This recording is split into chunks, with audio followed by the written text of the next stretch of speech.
nail polish remover with acetone in it, assorted paint, a brush or brushes, a palette to mix your colors on, a bowl of water, mine's just dirty because I was using it. This is optional, a fan to make your Breyer dry quicker, primer,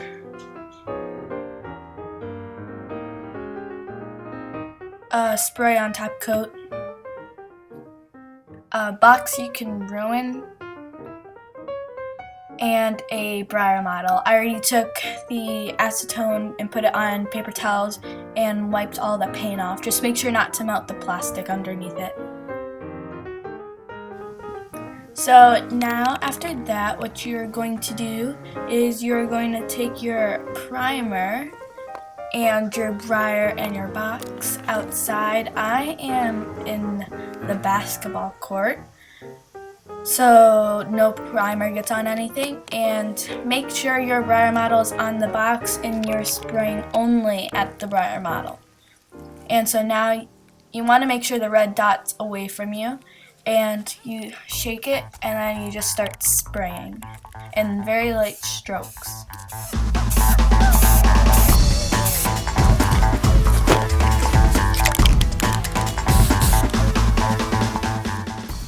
This is my Breyer model after I finished priming it. It's a little drippy because I accidentally put too much.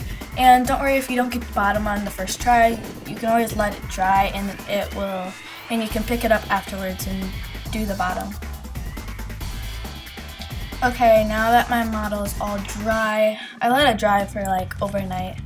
And you want to make sure it's fully dry before painting, otherwise your paint can ruin the primer that's not dry and it'll just make a big mess. So make sure it's dry.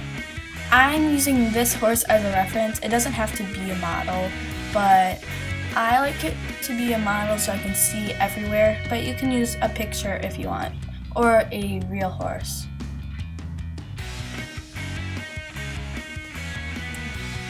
Now after that, you're going to take your bowl of water and make sure every time you paint a horse, you clean out the water in the brushes. And you're going to take a paper plate, which is like good because the paint can drip down into the ridges. And so that's my water. And you're going to take a brush. It doesn't really matter what brush it is because I have many brushes. That's usually for the eyes because it's very small.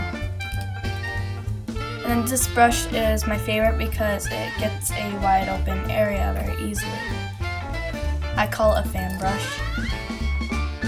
And Q-tips are optional. You don't have to have them.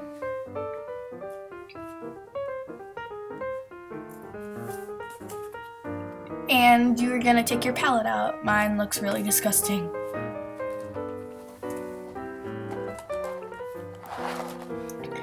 And make sure to have your paints on hand so you can change when you want the colors. Now you're going to take your brush and pour your paint out into the palette and make sure you don't squirt it anywhere else but the palette because it can or it could stain your carpet or your clothes. Just be very careful with it. So now what you're going to do is you're going to take your brush and just grab a little bit because a little goes a long way. And you're gonna put your paintbrush in the water so the top of your paintbrush has water and the bottom doesn't. Or you can just get the whole paintbrush wet if you want. Make sure you use 2 hands with this and don't paint on your hand, obviously. And so now you're just gonna rub the brush back and forth until you cover the whole entire thing. It doesn't matter if it's streaky or not because you can always add more coats afterwards. So now you just keep on going back and forth, more layers and more layers.